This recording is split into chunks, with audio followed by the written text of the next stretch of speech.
Selamat pagi, perkenalkan nama saya Rizka Nurul Amalia, mahasiswa angkatan 2022 dari Universitas Katolik Sugio Pranoto Semarang dan dari Fakultas Bahasa dan Seni Program Studi Sastra Inggris. Hari ini saya akan mempresentasikan apa itu aplikasi Babel dan penggunaannya dalam meningkatkan kemampuan berbahasa. Oke, jadi aplikasi Babel itu sendiri didirikan pada tahun 2007 oleh Marcus Whitty and Thomas Hall. Babel kini menjadi salah satu aplikasi paling populer dengan lebih dari 50 juta unduhan dan rating 4,4 bintang di Play Store. Aplikasi ini mendukung pembelajaran mandiri dan fleksibel, yaitu tersedia di Android, iOS, dan web. Babel memiliki 3 fitur utama yang diantaranya adalah pertama, pilihan bahasa mereka yang beragam. Babel menawarkan 14 bahasa untuk bagi para penggunanya yang diantaranya adalah bahasa Inggris, Spanyol, Prancis, Jerman, Italia, Portugis, Turki, Polandia, Norwegia, Swedia, Belanda, Rusia, Indonesia, dan Denmark. Yang kedua adalah pendekatan audiovisual. Memadukan audio dan visual dalam pengenalan kosakata baru, kemudian menggunakan metode berbasis dialog interaktif yang memadukan latihan berbicara, mendengarkan, membaca, dan menulis. Yang kemudian adalah pembelajaran yang personal atau personalized. Pengguna dapat menyesuaikan tujuan belajar, yaitu bagi para pengguna yang hanya ingin berlibur ke tempat tujuan, atau ingin berbisnis, atau ingin menetap. Kemudian memilih bidang yang ingin difokuskan. Para pengguna juga bisa memilih bidangnya, yaitu untuk fokus pada bidang speaking atau berbicara, bidang menulis, atau bidang mendengarkan, serta mengatur durasi belajar dari 5 menit hingga 1 jam. Oke, aplikasi Babel sendiri juga memiliki beberapa keunggulan yang diantaranya adalah pertama, berbasis gamifikasi. Babel menerapkan elemen gamifikasi, yaitu unsur-unsur permainan untuk menjaga motivasi dan keterlibatan pengguna, sehingga para penggunanya tidak cepat mudah bosan.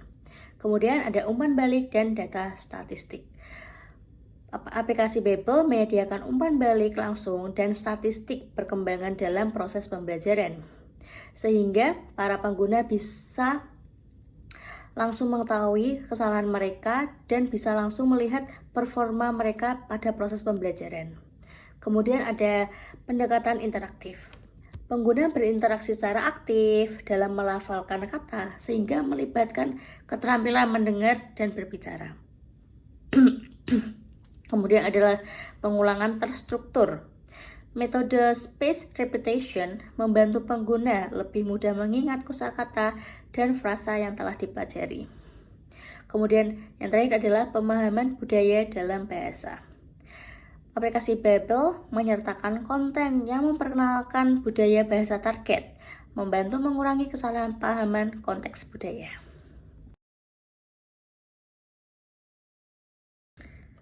Oke, tak bisa dipungkiri, aplikasi Babel juga memiliki kelemahan, walaupun itu hanya 2, yaitu biaya premium yang cukup tinggi. Dibandingkan dengan aplikasi pembelajaran lainnya, Babel menawarkan fitur berbahaya dengan biaya yang relatif mahal, sehingga memungkinkan para penggunanya, yaitu yang kebanyakan para pelajar, akan kesulitan untuk terus belajar dengan fitur premium yang telah disediakan oleh Babel sendiri. Yang kedua adalah tidak cocok untuk pengguna tingkat lanjut. Babel lebih fokus pada pembelajar pemula hingga menengah, jadi para pembelajar tingkat lanjut mungkin tidak akan menemukan pengetahuan yang lebih lanjut dan mereka akan tetap stuck atau tetap bertahan pada level tersebut. Di era yang serba digital ini, kita mengharapkan penggunaan Babel, aplikasi Babel sebagai media pembelajaran bagi guru. kepada muridnya sehingga pembelajaran lebih interaktif dan lebih modern, yaitu memfasilitasi pembelajaran mandiri dan kolaboratif, sehingga siswa bisa belajar secara mandiri di rumah, namun tetap dilengkapi dengan panduan dan arahan dari guru di kelas. Kemudian meningkatkan partisipasi dan interaksi siswa.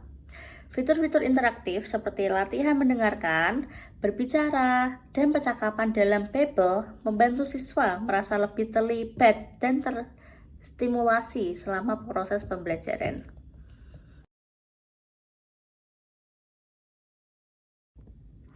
Oke, aplikasi Babel juga bisa sebagai inovasi oleh para guru yang bisa diterapkan di ruang kelas.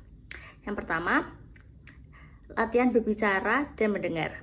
Guru dapat memberikan tugas berlatih dialog yang disediakan oleh Babel, misalnya untuk percakapan sehari-hari, memperkenalkan diri, atau topik seperti perkantoran atau bisnis. Kemudian ada pemahaman konteks budaya. Dengan memanfaatkan konten budaya Babel, guru dapat membantu siswa memahami bahasa target dalam konteks budaya yang sesuai, sehingga meminimalisir kesalahpahaman. Kemudian ada pemantauan kemajuan siswa melalui Babel. Guru dapat meminta siswa untuk memantau statistik atau performa mereka dan melakukan diskusi terkait peningkatan dan tantangan yang dihadapi selama pembelajaran, sehingga ini bisa membantu guru untuk langsung mendapatkan data yang cepat dan sesuai. Oke, jadi kesimpulan aplikasi Babel dalam meningkatkan kemampuan berbahasa adalah Babel adalah pilihan yang cocok untuk pembelajaran bahasa secara mandiri maupun di kelas, menawarkan pendekatan yang fleksibel, interaktif, dan personalisasi yang mendukung peningkatan kemampuan bahasa dengan cara yang menyenangkan, yaitu dengan gamifikasi. Kemudian penggunaan Babel oleh guru untuk mengoptimalkan proses pembelajaran, yaitu dengan fitur-fitur interaktif dan umpan balik secara langsung. Babel memungkinkan proses pembelajaran yang lebih aktif dengan student center like melibatkan siswa serta membantu guru mengarahkan siswa dalam belajar bahasa dengan pendekatan yang lebih variatif dan inovatif, yaitu dengan baik. Itu semua dari saya, Rizka Nuramalia. Terima kasih atas waktunya.